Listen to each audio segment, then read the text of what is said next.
Well, more than a dozen former Memphis area law enforcement officials are in the hot seat this week. The state agency that certified them to carry a badge is now considering decertifying them, keeping them from ever working in law enforcement again in Tennessee, much like what happened to the 5 MPD officers involved in the beating death of Tyree Nichols. ABC 24's Zaria Oates is with me now to break down the allegations and tell us what comes next. Zaria? Richard, 11 former Memphis police officers, 1 former Shelby County Sheriff's officer, and 1 former University of Memphis public safety official, all facing a formal decertification hearing in the new year. These people were listed in an informal hearing earlier this week for several different reasons. These are the 13 former law enforcement officials in the Mid-South at risk of losing their peace officer standards and training certification.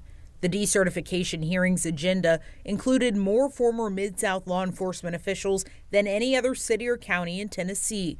Chelsea Glass with Decertification Memphis is glad these state hearings are public, but wishes the Memphis Police Department was more transparent with the number of officers currently up for decertification.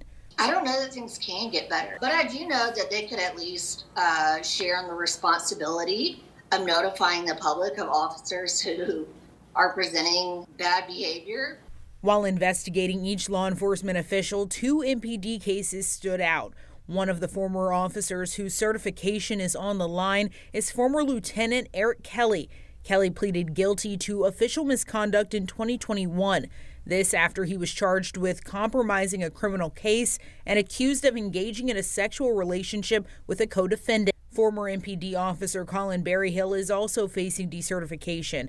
The Daily Memphian and Institute for Public Service Reporting found that Berryhill had the nickname Taserface while he was an MPD officer because of how often he used his stun gun. This case prompting questions around MPD's history of excessive force once again. I really, truly believe that this is an issue that is pervasive across the entire system of policing. All 13 former law enforcement officials will have a formal decertification hearing in February of 2024. If the officers are recommended to be decertified and the Post Commission agrees, they will no longer be able to work in law enforcement in Tennessee. However, that doesn't prevent them from going to work in another state's law enforcement office. Richard.